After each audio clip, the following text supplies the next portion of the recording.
Hello everyone, welcome back to Human Canyons Official. Are you feeling stuck in your life? क्या आपको अपनी life में stuck महसूस हो रहा है?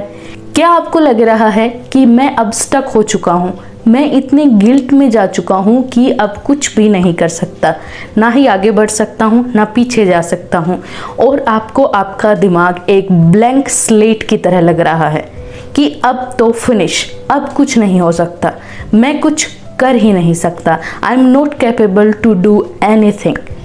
So as a psychology student, this is my responsibility to guide you to take a good action in the right direction, so you can take a small action and you can change your whole life. So in today's video I will guide and I will tell you small steps. आप दोबारा से इस stuckness को ख़त्म कर सकते हैं और एक नई शुरुआत कर सकते हैं. एंड बिलीव मी, अगर आप ये वीडियो देख रहे हैं तो आप कैपेबल हैं. यस, अगर आप यहाँ तक आए हैं, आपने ये स्टेप लिया है, आपने चूज़ किया है इसको देखना, तो बिलीव मी आप कुछ ना कुछ ज़रूर इससे सीख कर जाएंगे. So let's see. जब कोई इंसान बार बार चीज़ों को टालता है या फिर बार बार गिल्ट में रहता है तो उसका दिमाग धीरे धीरे एक हेल्पलेस मोड में चला जाता है.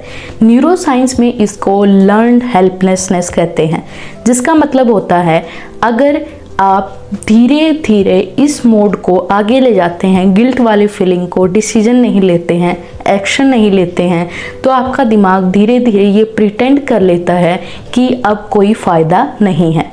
और MRI स्कैन से ये पता चलता है कि अगर कोई इंसान ज़्यादा समय तक इस सिचुएशन में रहता है, जिससे कि दिमाग का प्री फ्रंटल कॉर्टेक्स, जो कि डिसीजन लेने में, प्लान करने में, चीज़ों को समझने में जिम्मेदार होता है, वो इनएक्टिव हो जाता है.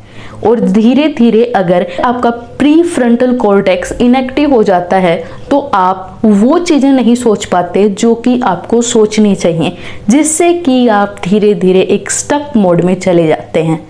गिल्ट वो फीलिंग है जिसमें कि आपको बार बार लगता है कि मैंने इतना समय पीछे बर्बाद कर दिया, कुछ नहीं किया, उसमें मैं एक प्रोडक्टिव काम कर सकता था लेकिन मैंने नहीं किया. ये आप समझ नहीं पाते कि उस फीलिंग को लेकर आप आज का समय भी बर्बाद कर रहे हैं. शायद इन फ्यूचर आपको फिर से ये महसूस होगा, लेकिन आप गिल्ट में ये सब भूल जाते हैं और समझ नहीं पाते. गिल्ट में रहने वाला इंसान सोचता है कि मैंने इतना समय बर्बाद किया, तब मैंने कुछ नहीं किया, तो मैं आगे भी कुछ नहीं कर पाऊंगा. अगर बार बार गिल्ट आपको ज़्यादा होता है तो आपके शरीर में कोर्टिजोल हार्मोन की मात्रा बढ़ जाती है. कोर्टिजोल हार्मोन का मतलब है कि आपके शरीर को अलर्ट में रखता है, और अगर ये सिचुएशन लंबे समय तक बनी रहती है तो धीरे धीरे आपका मोटिवेशन, आपकी energy and decision making down होती चली जाती है. और फिर क्या होता है, आप चीज़ों को टालते हैं जिससे कि आप गिल्ट में चले जाते हैं, और गिल्ट की वजह से आप चीज़ों को फिर से टालते हैं. It becomes like a self made prison for you. So now the most important thing कि आप इसे कैसे ठीक कर सकते हैं.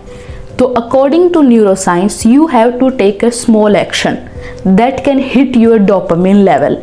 सो अगर आप पीछे का कोई गोल छोड़ दिया, आपने ड्रॉप कर दिया है, अगर आप उसी के बारे में बार बार आगे भी सोचते रहेंगे तो शायद आप उस गिल्ट से रिकवर नहीं हो पाएंगे, उससे ऊपर नहीं उठ पाएंगे.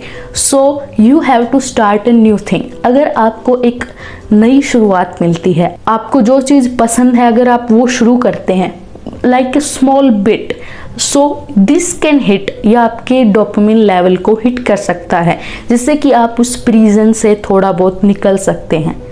And the most important thing जो कि गिल्ट में इंसान भूल जाता है वो होती है सेल्फ रिस्पेक्ट.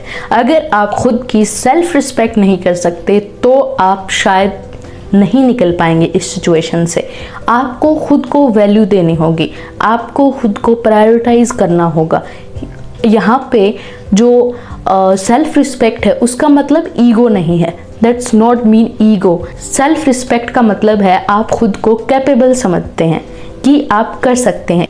अगर आपकी भी सेल्फ रिस्पेक्ट कमज़ोर है या आप भी गिल्ट में रहते हैं तो आपको ये पहचानना है कि कौन सी चीज़ आपको दूसरों से अलग बनाती है, और 4 ऐसे पॉइंट्स जो आपकी सेल्फ रिस्पेक्ट को इंक्रीज कर सकते हैं. नंबर 1, जो बोलो वो करो, चाहे छोटा ही क्यों ना हो। अगर आपने सोचा है कि कल आप सुबह 6 बजे उठेंगे तो आपके लिए एक ये टास्क है और आपको ये पूरा करना ही है। अगर ये आप टास्क पूरा करते हैं तो आपकी सेल्फ रिस्पेक्ट और आपका कॉन्फिडेंस धीरे धीरे इम्प्रूव होगा। Number 2, make boundaries. अगर आप बाउंड्रीज बनाते हैं, अगर आप ना कहना सीखते हैं, अगर एक टॉक्सिक एनवायरनमेंट में आप लगातार रहते हैं, चाहे वो फैमिली का या फ्रेंड ग्रुप का कोई भी टॉक्सिक एनवायरनमेंट हो, तो ये आपको धीरे धीरे इफ़ेक्ट करता है और आपकी सेल्फ रिस्पेक्ट को डिक्रीज करता है। तो जो भी टॉक्सिक एनवायरनमेंट हो, आप उससे अलग रहें, आपको उस माहौल में नहीं रहना है। जो पॉइंट्स आज के वीडियो में मैंने कवर किए, आप उस पर फोकस कर सकते हैं, अपनी सेल्फ रिस्पेक्ट को इम्प्रूव कर सकते हैं और अपने गिल्ट से बाहर आ सकते हैं। तो अगर आपको आज का वीडियो इन्फॉर्मेटिव लगा हो या फिर रिलेटेबल लगा हो, सो लाइक से सब्सक्राइब करें और मिलते हैं अगले वीडियो में।